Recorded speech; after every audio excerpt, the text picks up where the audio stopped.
eto no, kahit anong gawin yung pagpapaliwanag ng maayos sa mga uli agent na ito, wala kayong mahihita na maayos na sagot sa mga ito. Pero sa totoo lang, kahit anong professionalism ninyo na ipaliwanag sa kanila kung ano ba yung problema nyo o kung ano man yung mga pagpapaliwanag nyo na maayos, kahit sabihin nyo na wala kayong utang o bayad na kayo, pag ginusto nila mangharas, yung mga uli agent na yan, mga haras at mga haras yan, gagawa ng paraan yan para bulabugin kayo.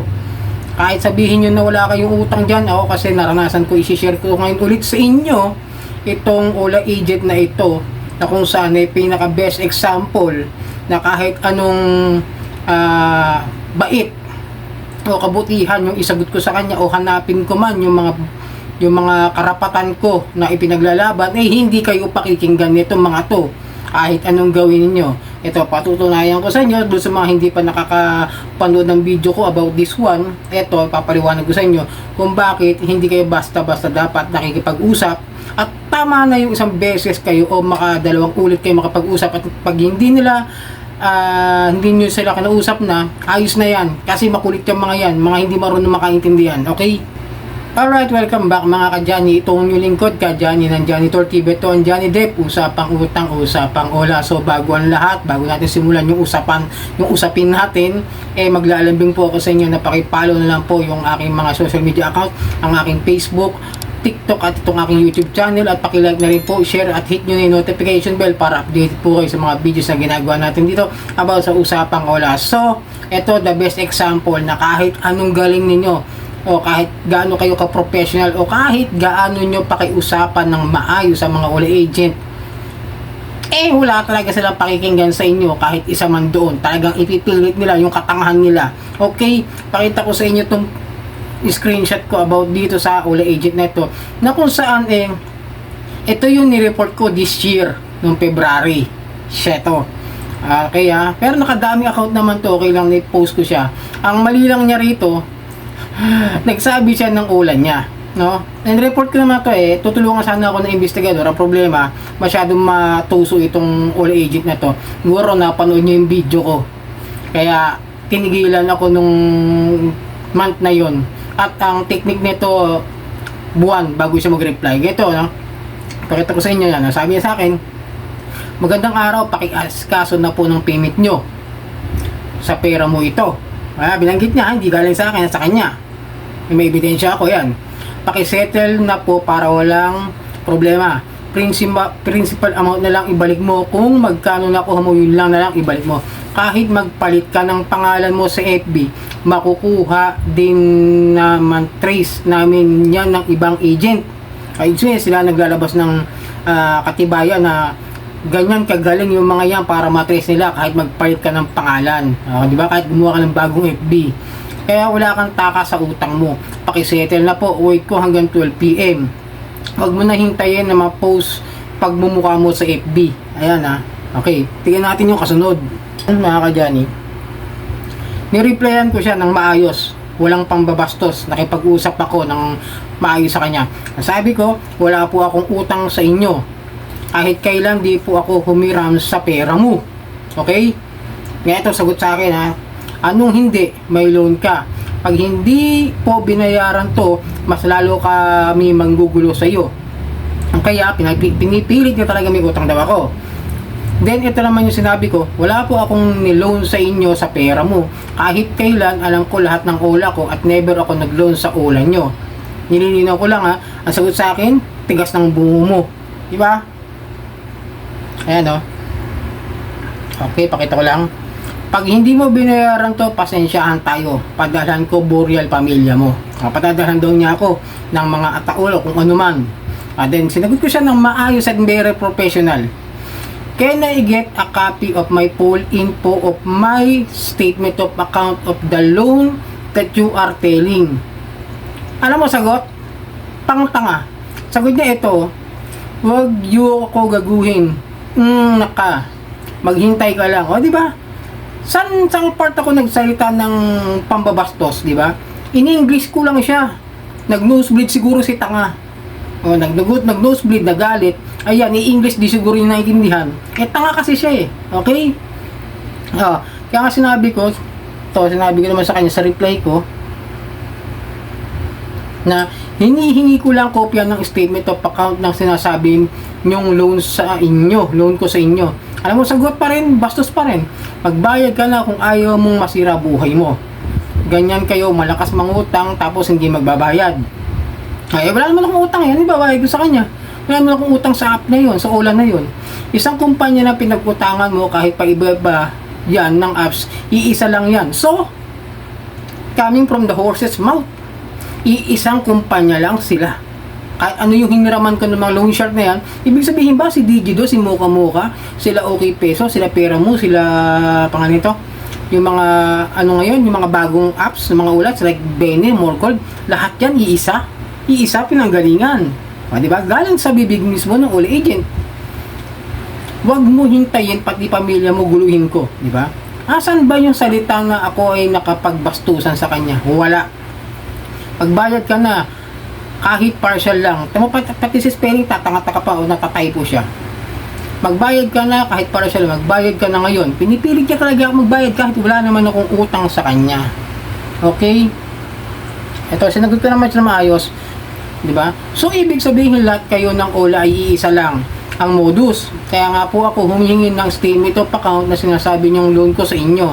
Diba? Napakalinaw. Humihingi ako ng kopya. Karapatan ko yun eh. Kung talagang ako may utang. Magbayad ka na. Kung magkano nakuha mo na lang ibalik mo. Kung ayaw mo i-post ko pagmumukha mo sa lahat ng buy and sell. Diba? Siya mismo nagsasalita. Never po ako sabi ko to, never po ako nag-loan sa pera mo. Kaya anong sinasabi mo ibalik ko? Wala naman ako ibabalik eh, kasi wala naman ako nakuha. Maglo-loan kayo tapos ayaw nyo magbayad. O diba? Tanga lang. Yung inaaway niya yung sarili niya, kahit na sinasabi ko naman na wala akong utang at di naman niya pinapakita yung statement of account. Simple lang ang hinihingi ko. Statement of account of my loan. Pero wala siya maipakita. Diba? Ganyan, kaya mahirap kausap yan mga yan. Ayan, pinusa ko yan. Yung araw ng kasal ko yan. O, di ba? Ganyan katindi ang mga yan. Talaga mamamahiya. Pero tinignan ko yung profile page niya, burado. Burado rin ng araw na tatakot di. Pero hindi niya alam, doon sa pag-send niya, akala niya mabuburan niya rin sa messenger ko. Ayan. Kaya nung pinakita ko yan sa PNP, sabi nga ng investigador, tutulungan naman tautan ng ganyan ako, pero kailangan naming painan o ma-entrap. Ang problema, tuso masyado tong kumag na to. So kaya no, ito na yung time na hindi ka pa rin magbabayad. Ano gusto mo? Padalan kita ng taol at ang asawa mo. Hindi ko i-delete yan hanggat di ka magbayad. Hindi raw i-delete, na-delete. Wala naman na sa post niya, naka-delete na. Ibig sabihin nun mga kadyani, yung sinasabi niyang yan na hindi i-delete, naka-delete na, takot din siya. Kabado rin siya kasi ebidensya. Alam mo, kahit nakadami account dyan, kung meron siya ibibigay ng mga number na pwedeng maging lead, kung ano o saan siya pwede matuntun. Kung ang plano kasi namin ng investigador na yon is through Palawan.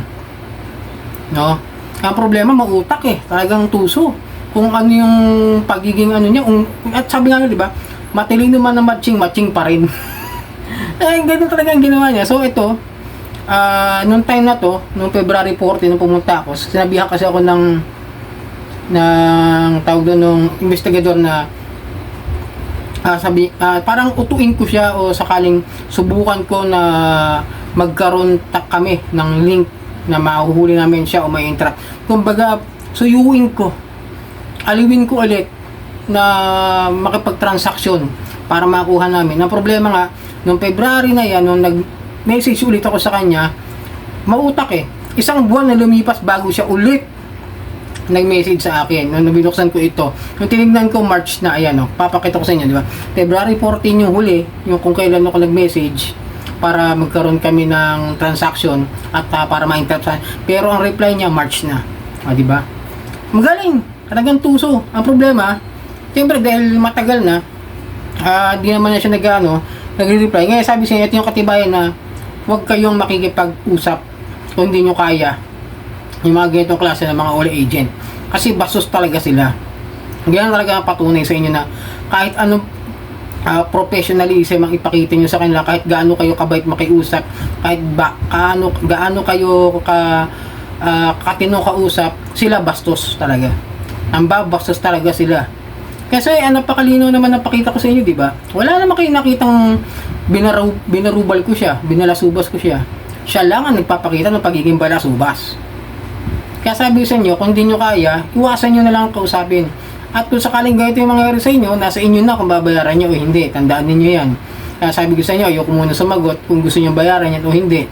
Dahil may taong ayaw magbayad kapag naharas at mayroong taong magbabayad pa rin kahit naharas. It depends on you, on how will you face the consequences of having an OLA. Okay, English yun. Dumugurin yung ilong ko bigla. So yun, in-update ko lang kayo para magkaroon kayo nalinaw kung sakasakali makaka-experience kayo ng mga ganitong klase ng mga panghaharas ng mga OLA agent. Kung paano ako na humarap sa kanila ng professional at ng maayos. Pero sila unprofessional. Squatting talaga. Diba? Ako wala akong pinag-aralan pero hindi ako ganun makapag-usap. Nakita nyo ba? Diba? Wala akong pinag-aralan na tao. Hindi nga ako nakapagtapos ng high school pero eto. Sabihin natin tapusin ng college pero kung ganyan naman yung pagkatao niya. Diba? Bastos. Walang modo. Walang respeto sa kapwa.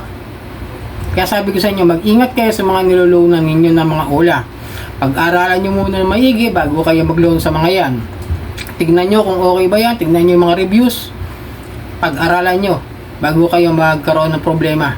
Bago nyo pasukin yung mga ganitong klase ng mga OLA. So yun mga ka-Johnny, itong inyong lingkod ka-Johnny ng Janitor TV at Ton Johnny Depp.